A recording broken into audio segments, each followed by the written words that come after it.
Welcome back to A Scottish Castle a Day, brought to you by bagtownclans.com. I'm your host, Colin MacDonald, and today we're diving into one of Scotland's most storied and atmospheric fortresses, Rosslyn Castle. Standing proudly in the scenic village of Roslin, just a stone's throw from the world-famous Rosslyn Chapel, this castle holds an incredible legacy intertwined with Scotland's feudal history, architectural innovation, and, of course, a fair share of mystery.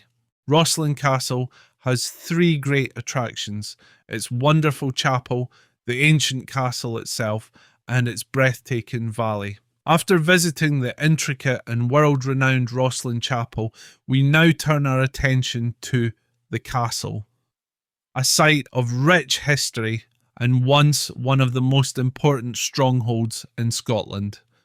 The castle is dramatically perched on a rocky promontory, surrounded on three sides by the winding waters of the River North Esk. The approach to Rosslyn Castle is itself a journey back in time. You enter via a 50-foot high stone bridge that spans what was once a deep ravine, crossed originally by a drawbridge. Below, the river flows, having long carved this striking landscape into a natural fortress. This impressive entry sets the tone for what lies ahead, a castle steeped in grandeur, history, and a bit of the eerie charm that only such ancient ruins can evoke.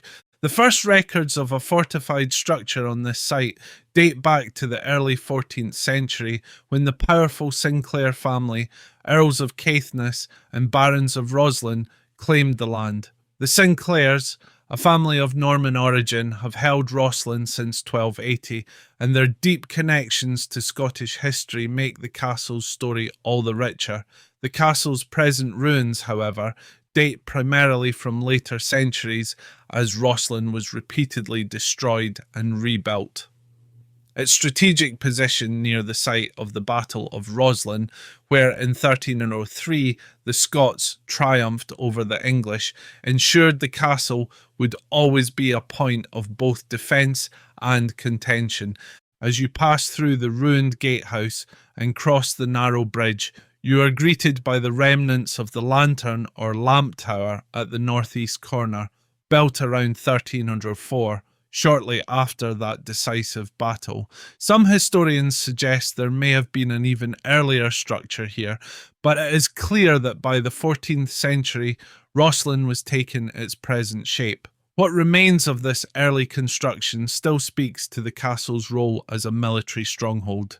The dungeon, located in the southwest corner and known as the Great Dungeon, was erected around 1390 by Sir Henry Sinclair, the second Prince of Orkney. This tower, rising 5 stories high, once dominated the landscape, fortified by walls over 9 feet thick. In the medieval period, this part of the castle was essential for defence, but also for demonstrating the Sinclairs' power and wealth. Sir Henry's son, Sir William Sinclair, who founded the nearby Rosslyn Chapel in 1446, further expanded and beautified the castle.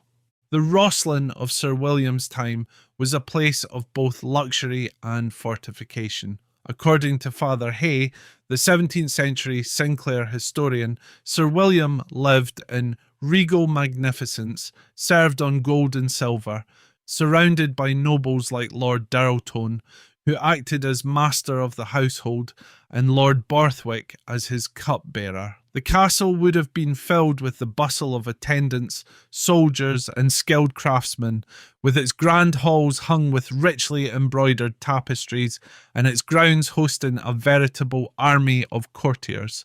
But this grandeur wasn't without its interruptions. In 1452, a domestic fire caused significant damage to the castle, but quick-thinking courtiers managed to save the Earl's precious charters and manuscripts by lowering them out of the windows to safety. Rebuilding followed, only for the castle to face even greater destruction in 1544 during the War of the Rough Wooing, when Henry VIII's forces razed the castle in retaliation for Scotland's refusal to allow a marriage between his son, Edward VI, and the infant Queen of Scots, Mary. Though the keep was nearly destroyed, the resilient Sinclairs rebuilt once again, adding the Grand East Range, which still partially stands today.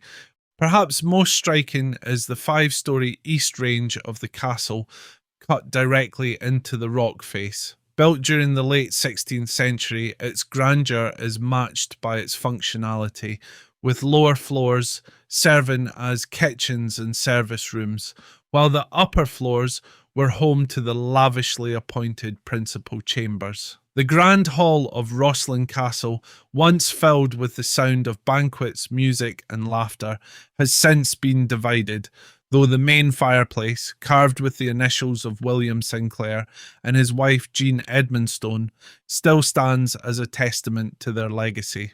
One particularly intriguing feature of Rosslyn Castle is its connection to the arts and culture. The castle housed a scriptorium in the 15th century, where manuscripts were painstakingly copied and illuminated. Several manuscripts from this period survive today in the National Library of Scotland, including the Rosslyn Hay manuscript, considered one of the earliest examples of Scots prose.